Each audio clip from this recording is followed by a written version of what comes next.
Radio Sucesos 101.7 FM presenta su noticiero Sucesos con Milton Pérez y Verónica Larrea. Un periodismo libre para una democracia plena. Los hechos y las opiniones de los sucesos que marcan nuestro tiempo.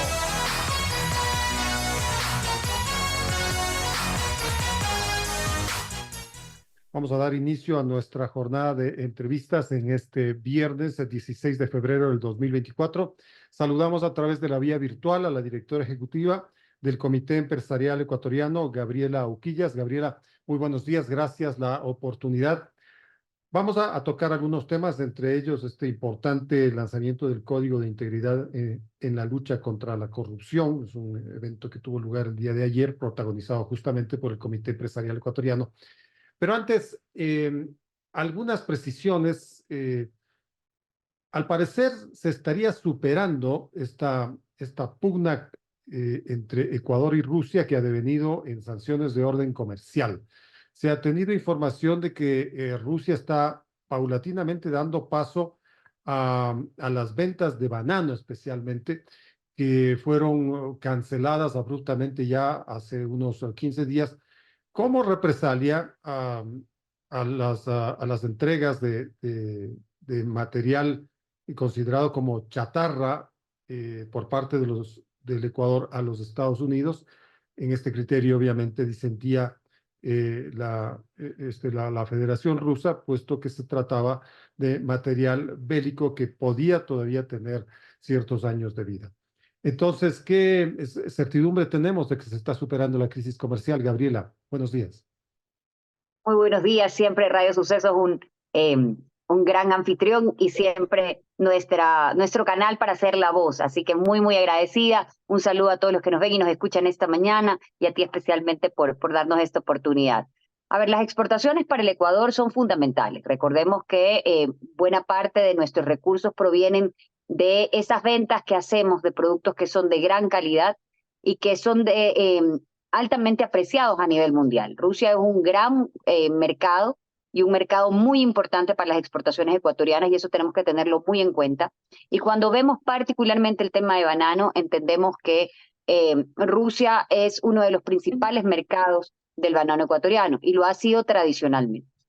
Las particularidades que se dieron durante los últimos días, la última semana, particularmente con 4 empresas bananeras a las que se les hizo observaciones de carácter fitosanitaria, particularmente por un insecto que es la mosca jorobada, que podría, o a criterio de Rusia, podría acarrear problemas de cólera.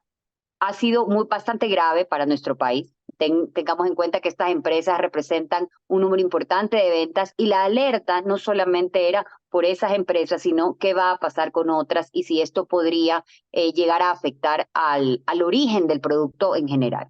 Aparentemente, y gracias a las gestiones que están haciendo nuestras autoridades, los diálogos que han mantenido con este país, las acciones que también han tomado los productores y exportadores ecuatorianos, quienes han demostrado fehacientemente que el Ecuador no tiene un problema de cólera. Nosotros estamos hace varios años libres de este problema y que este insecto difícilmente podría haber viajado con la fruta, tomando en cuenta que el banano ecuatoriano no sale en un estado en el que tradicionalmente este insecto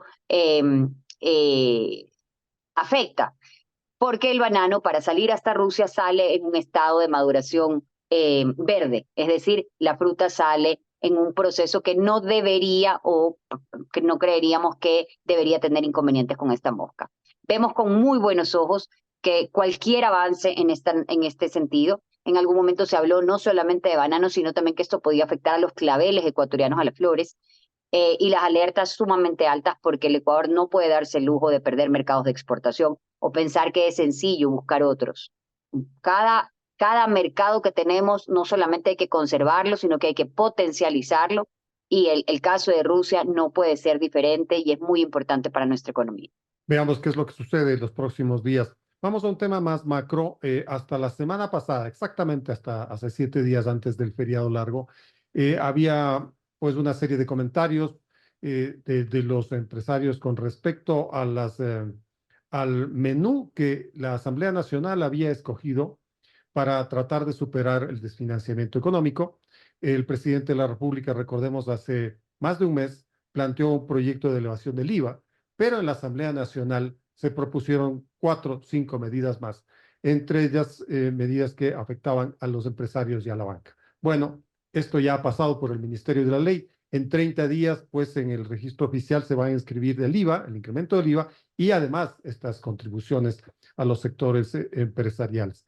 No obstante, al parecer el déficit fiscal permanece, incluso está en un rango entre 10 y 15 mil millones de dólares. ¿Cuál es la lectura de los empresarios luego que ya se ha superado el debate legislativo? Bueno, yo creo que hay que ir a las bases o a los principios. El presidente remitió un proyecto de ley donde esperaba obtener cerca de 1.500 millones de dólares a través de un aumento del IVA de 3 puntos. Llega a la Asamblea y la Asamblea hace un trabajo, a nuestro punto de vista, que riñe con lo jurídico. ¿Por qué? Porque la iniciativa en materia tributaria, conforme lo establece en la normativa ecuatoriana, es y corresponde a la función ejecutiva.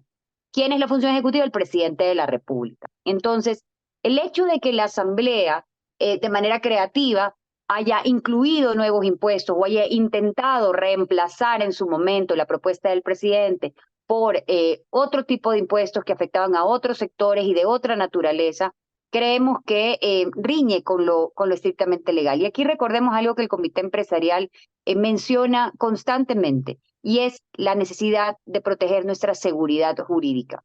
Cuando nosotros no tenemos seguridad jurídica, es como cuando no tenemos seguridad para salir a las calles. ¿Por qué?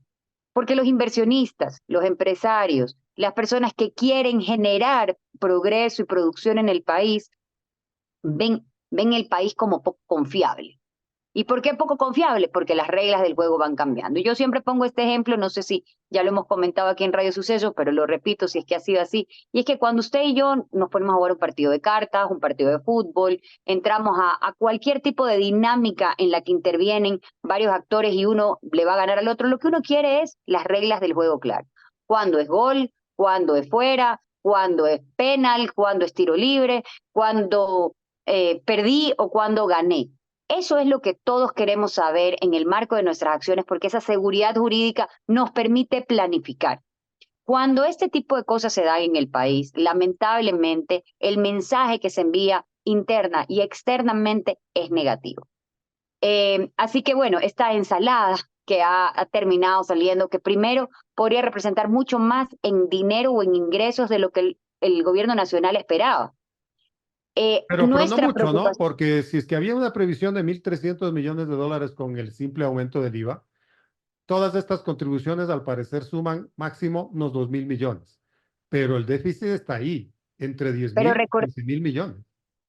Por supuesto, pero recordemos que como está quedando la norma del IVA, está determinando un punto de aumento, pero la posibilidad de que el presidente de la República en determinadas circunstancias pueda aumentar los dos siguientes. Entonces, pongámonos en el escenario en el que el presidente, acogiendo esta particularidad, no solamente se queda en el 13%, sino que lleve el IVA del 15%.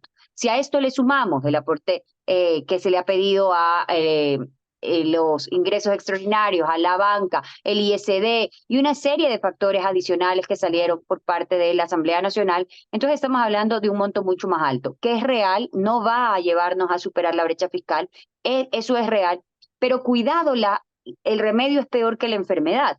Y al tratar de obtener todos esos recursos por parte del sector privado, lo que obtenemos es una dinámica económica y comercial que se vuelve más lenta, que contrata menos, que lamentablemente tiene que prescindir de empleos. Y eso no es lo que necesita el Ecuador, porque nosotros necesitamos una lucha frontal de dos vías. Tenemos que luchar contra el crimen organizado, pero para luchar contra el crimen organizado no necesitamos solamente a los militares y a los policías haciendo todo lo que están haciendo y que aplaudimos todos los días, sino que necesitamos desincentivar el ingreso y el engordar las filas del crimen organizado. Y para eso debemos darle oportunidades a los ecuatorianos. Y las oportunidades son empleo.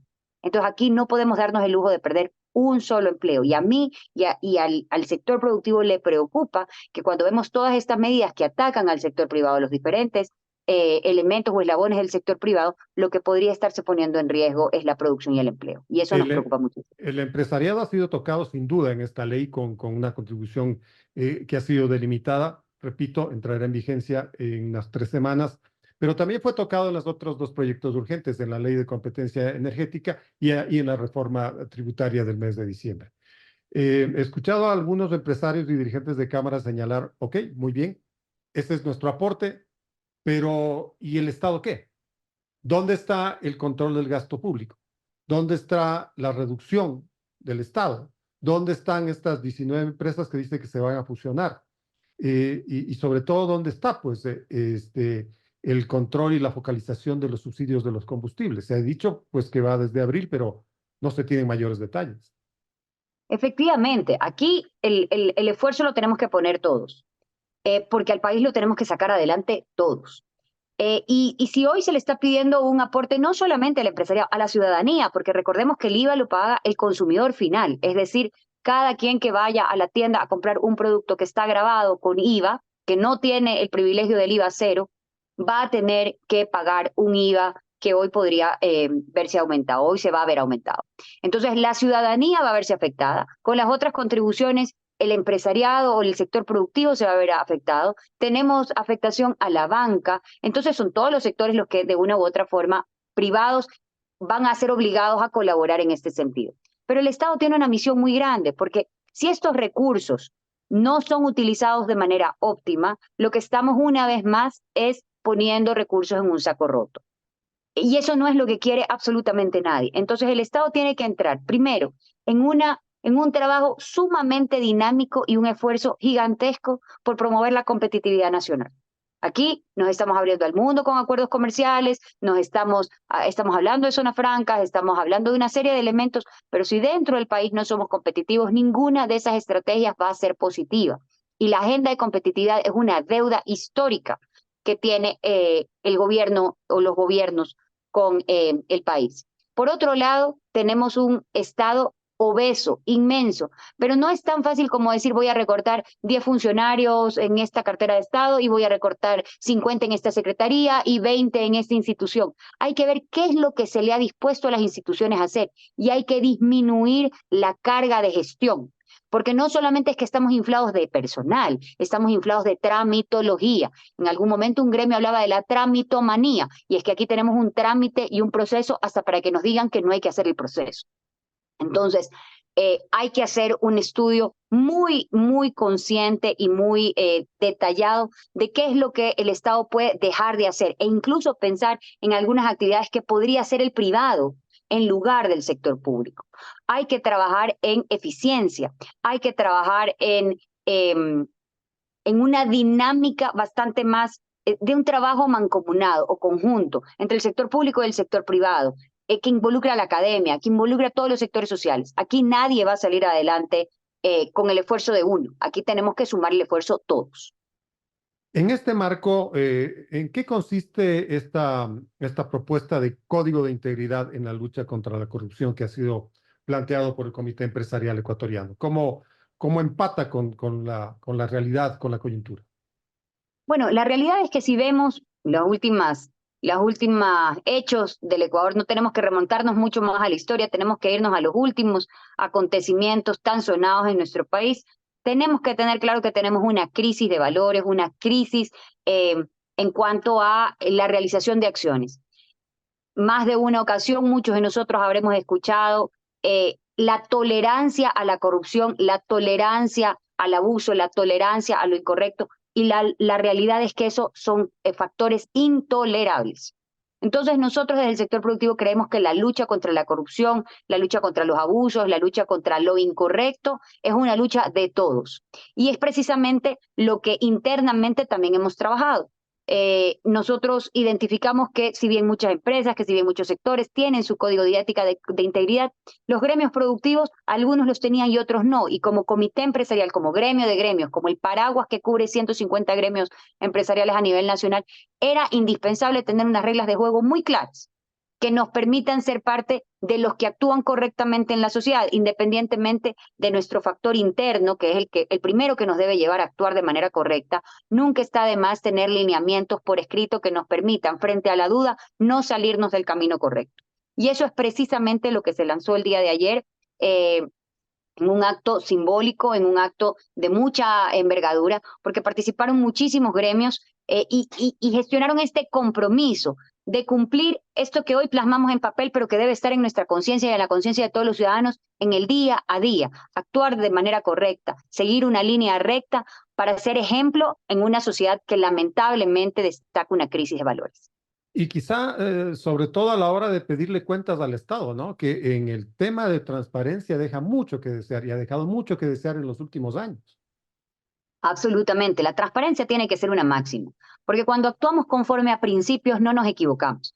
Y uno de los principios rectores que debemos establecer como sociedad, desde lo público, desde lo privado, es ser transparentes en nuestras acciones. Las compras públicas, por ejemplo, volviendo a lo que debemos mejorar, las compras públicas necesitan un cambio en 180 grados. Aquí ha habido muchísima corrupción probada en casos de contratación pública, y cuando se contrata con sobreprecios, con el que no es el mejor proveedor, con el que no está más preparado, los que estamos perdiendo somos todos los ecuatorianos, porque esos dineros que el sector público le paga a un contratista son dineros que salen de nosotros, de cada uno de los ciudadanos. Entonces, exigir la transparencia es fundamental en todas las acciones del Estado, y una de ellas, para poner un ejemplo, la compra pública. Entonces, sí, nosotros destacamos la honestidad, la transparencia, la eficiencia en las gestiones, ser muy cuidadosos en nuestro actuar para que ninguna de las acciones que emprendemos se entienda mal y nadie haga de la gestión gremial, además, una plataforma política o haga de la gestión gremial un mecanismo de lobby. Nosotros lo que somos la voz de la sociedad y del sector productivo, y así es como debemos manejarnos. Bueno, y en este sentido, el último proyecto urgente del Ejecutivo, esta ley de extinción de dominio, ya entró en vigencia y está en el registro oficial. Ahí había un interesante capítulo de contratación pública. Ha sido analizado por el Comité Empresarial Ecuatoriano. Cree que estaría dentro de estos elementos que serían deseables se incorporen, no solamente en la normativa, sino en el actuar diario del Estado y su relación de contratación con el sector privado. Sí, efectivamente. A ver, esta ley de extinción de dominio es una más de las tantas leyes que se han trabajado últimamente. Realmente debemos destacar que hemos tenido que hacer una dinámica de trabajo muy, muy intensa por el ritmo que está llevando la Asamblea Nacional, y creo que eso es digno de reconocer. Teníamos una asamblea previamente que nos dejaba muchas deudas en cuanto a la emisión de leyes, que es su trabajo principal, y hoy en cambio estamos viendo una dinámica muy intensa, que además ha demandado de los actores de la sociedad que estamos del otro lado una dinámica intensa también en la revisión. Somos conscientes que todos los proyectos son enunciados principalmente y que tienen que materializarse a través de los reglamentos. Yo creo que los reglamentos son fundamentales y es ahí donde debemos poner mucha atención, y además hacerle un pedido formal al sector público, y es que trabaje los reglamentos de manera conjunta o de manera socializada con los actores de la sociedad en general, no solamente los actores productivos. ¿No lo está haciendo acaso? No, actualmente no lo estamos viviendo con la dinámica que quisiéramos, y aprovecho el medio para hacer un llamado al sector público y tener una dinámica mucho más amplia, mucho más profunda en cuanto a la construcción de normativa, que debe ser simple, sencilla, pero contundente, y que no debe dejar espacio a la ambigüedad o a la interpretación. No deja de ser diferente el capítulo de compras públicas. También entendemos que han habido observaciones por parte de una institución importante del Estado como es la Fiscalía sobre la ley de extinción de dominio y cómo llegar realmente a lograr los efectos de ella. Entonces creo que debemos seguir trabajando para construir una normativa que no solamente exista, sino que sea aplicable y que tenga resultados positivos. Por cierto, del primer proyecto de la reforma tributaria, que ya está en vigencia, que entiendo ya tiene su reglamentación, ¿el sector privado está participando de esa oferta de que se podían tener beneficios al contratar personal joven, por un lado? Por otro lado, el tema de las zonas francas ya está siendo utilizado por el sector privado nacional y quizá le llama la atención al internacional. Bueno, todos son normas bastante nuevas, entonces las ventajas, desventajas, los efectos no se los vive en tan corto plazo. Sí hemos conocido de mucho interés por esta figura de las zonas francas, cómo va a operar, pero también debemos tener en cuenta que las zonas francas en el Ecuador, lamentablemente, no tienen una buena historia, y no tienen una buena historia porque hubo mucho cambio normativo en relación a ellas, lo cual a mucho inversionista nacional e internacional le dejó la estela de que en el Ecuador hay muchas posiciones sobre esta ley y que cada vez que los gobiernos cambian y las asambleas cambian, pueden haber interpretaciones que generen desventaja. Y una vez más, estas son inversiones a largo plazo, y como inversiones a largo plazo o como un partido de fútbol largo, todo mundo quiere las reglas del juego para saber cuándo gana, cuándo pierde o cuándo tiene una circunstancia distinta. Entonces, yo creo que los efectos los vamos a ver a mediano plazo, no los vamos a ver a corto plazo, pero son estrategias interesantes y son instrumentos que tienen que constar. Ahora, tanto el sector público como el sector privado tiene hoy el compromiso de promoverlas y protegerlas para que en un corto periodo no vayan a sufrir nuevos cambios. Perfecto. Gabriela, muchas gracias por el diálogo. Gracias por estos criterios. No, muchísimas gracias a ustedes y un muy buen fin de semana.